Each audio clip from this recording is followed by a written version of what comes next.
Greetings everyone, welcome to NoDQ&A video here on NoDQ.com. I am the owner of NoDQ, Aaron Rift.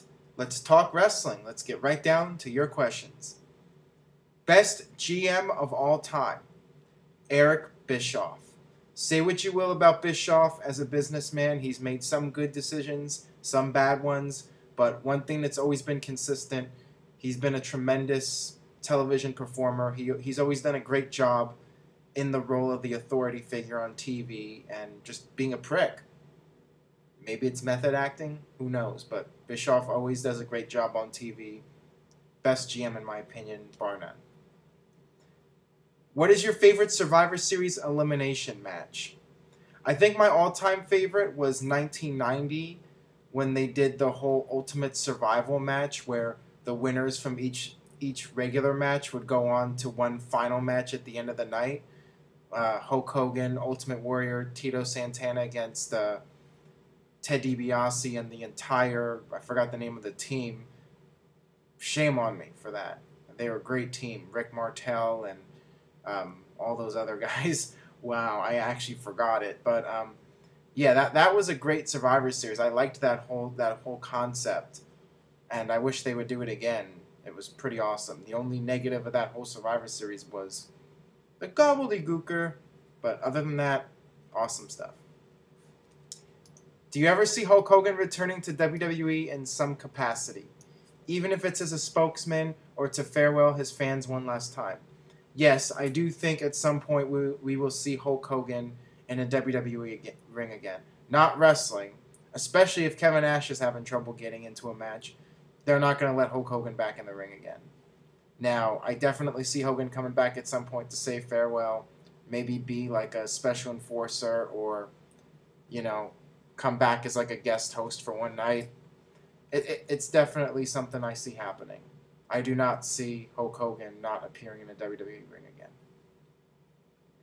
If Edge hadn't retired, do you think Christian would still have become world champion sooner or later? Maybe later. I don't know about sooner. I think Christian benefited from being in the right place at the right time with Edge going down to injury and the SmackDown roster already being weak. It gave Christian the opportunity to step up and win the world title and be in a world title feud. So, yeah, I mean, maybe eventually he would have gotten there, but definitely it sped up when Edge got hurt. Hey Aaron, loving the show, but what happened to... Not going to answer that. Do you remember when the WWE brought in the Patriot to feud with Bret Hart in the late 90s? He disappeared shortly after. What was the point of bringing the character in? Well, the thing with the Patriot was, what happened was he got hurt. He had a torn triceps, I believe. So they were pushing him and it just, he just went down to injury. That's all that happened right there. It was kind of unfortunate too because he was building some momentum, and although I'm not sure how well he would have fit in with the Attitude Era, he was kind of like an old school '80s character, but people were into him, and like with Rey Mysterio, like the masks would have sold a lot, and they could have really made a lot of money off of that. But yeah, just things didn't work out. It was due to the injury. Hey Aaron, I wanted to know what were your thoughts on the championship scramble match, and do you think it would be a good idea for WWE to bring it back?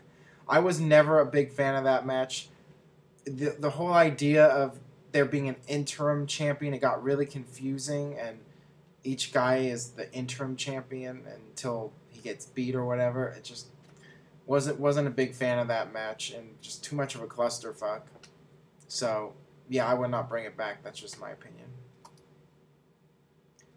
Hey Aaron, do you buy your pay-per-views or do you watch it on JTV illegal stream website? I really want to know this.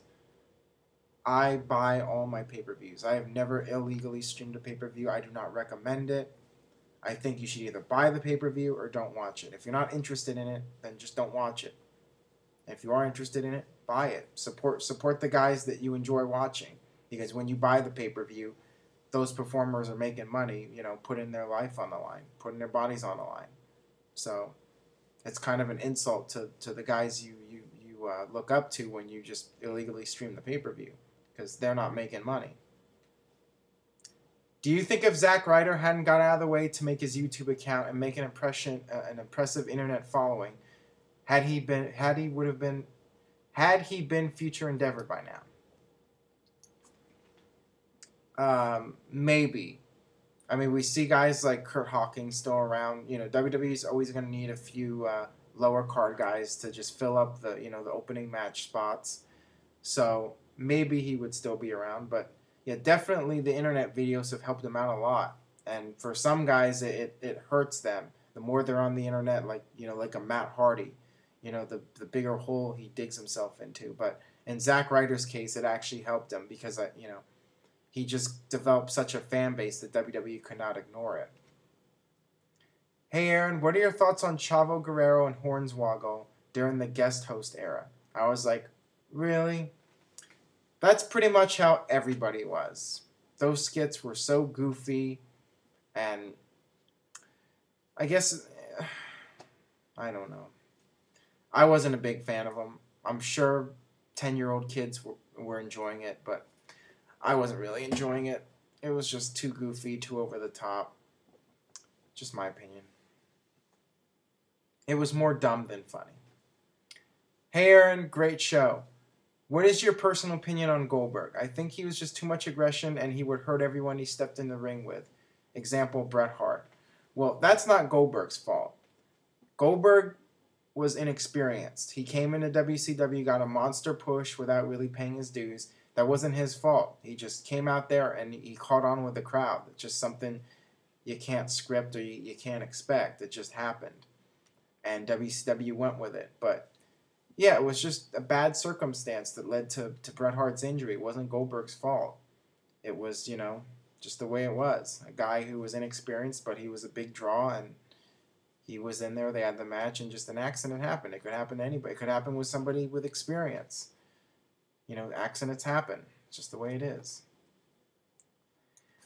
When Austin and McMahon had their cage match a number of years ago, was Austin actually supposed to win, or did they have a role with it when the cage broke? That was the whole plan all along. What happened was they had Big Show debut, but they still wanted Austin to win, to go to WrestleMania. So they had to come up with a way that Big Show could destroy Austin, yet Austin somehow still manages to win the match. So it was really well done, Big Show throws Austin into the cage, and the impact is so strong that it breaks the cage and Austin falls to the floor. Great finish. If Vince Russo scripted that was one of his highlights right there. All right, that about does it for No DQ&A video here on NoDQ.com.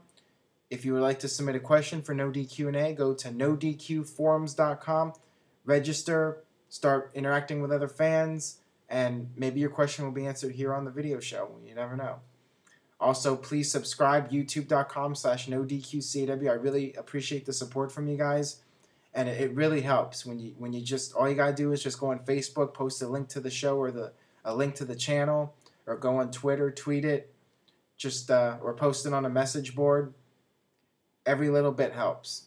And I really thank you guys for supporting No DQ&A video, and we got more to come, so stay tuned.